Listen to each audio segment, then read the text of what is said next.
A winter air quality warning hangs over Toronto this morning. Ottawa is sending unusually explicit signals about U.S. strikes abroad. And back at Scotiabank Arena, the Leafs are searching for a way out of a post-break rut.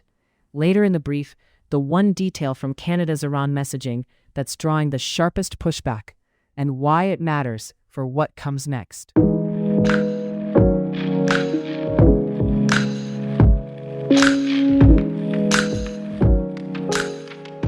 Toronto starts today under a gray sky with rain in the picture. Expect around 1 to 3 degrees Celsius. And the bigger day-to-day story is the air. Environment Canada has had an air quality warning in place across Toronto and parts of the GTHA, tied to stagnant winter conditions that let pollutants build up near the ground. The agency says it should ease as the weather shifts later today and into Friday. If you're heading out, the practical guidance is simple. Keep outdoor exertion lighter than usual. And if you're sensitive, kids, seniors, anyone with chronic conditions, it's a day to scale back.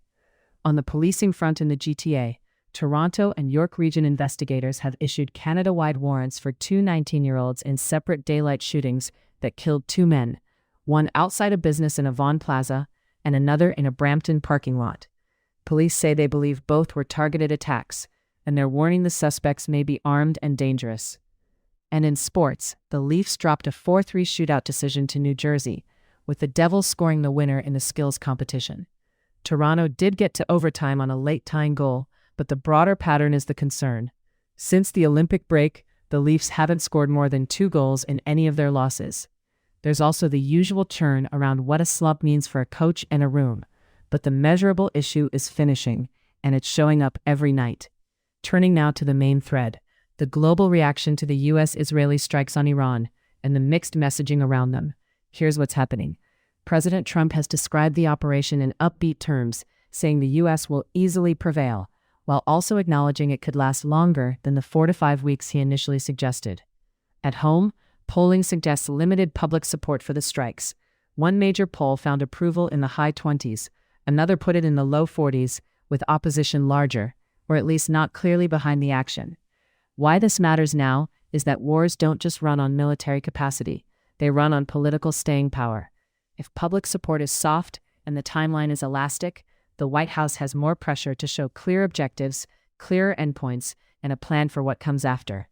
And that after is suddenly more uncertain because of reports that Iran's supreme leader, Ayatollah Ali Khamenei, was killed in the joint strike. Those reports haven't come with a detailed, widely verified public accounting, but the consequences are already visible. Inside Iran, you're seeing both state-directed mourning and large sanctioned demonstrations, alongside pockets of spontaneous celebration in some neighborhoods. That mix is a reminder that a leadership decapitation doesn't automatically translate into a stable transition, and it can just as plausibly produce internal power struggle and regional volatility. Here's the key point.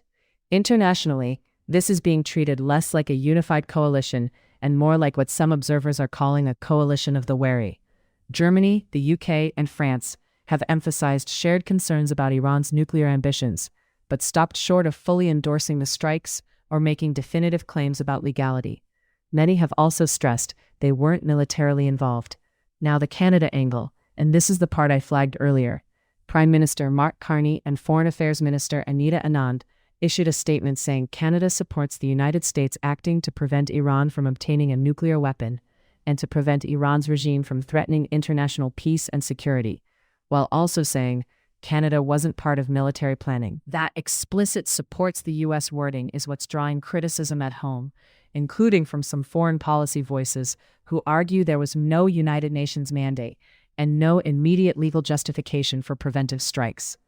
Carney, separately, has tried to frame Canada's position as conditional, not a blank check, paired with calls for de-escalation and a reminder that international law applies to all sides. The risk here is diplomatic. If allies are careful and Canada is comparatively direct, Ottawa can find itself owning language it can't control the consequences of, especially if the conflict widens, if civilian harm becomes the dominant story, or if the operation's goals shift from deterrence to something closer to regime change. A related domestic signal to watch: Canadian small business groups are increasingly treating the U.S. as an unreliable partner on trade. A new report from the Canadian Federation of Independent Business says a majority of surveyed owners now see the U.S. that way, citing repeated tariffs and policy whiplash. That's not directly about Iran, but it's part of the same bigger question: how Canada navigates an unpredictable U.S. in both security and economics, with a CUSMA review on the horizon. The final piece to watch over the next few days is simple: whether Washington clarifies its end state in Iran, and whether allies, including Canada, adjust their language as more facts emerge about targets, timelines, and the regional response. At home, watch for Parliament and public reaction to Carney's phrasing, and for any shift toward a more explicitly legal framing.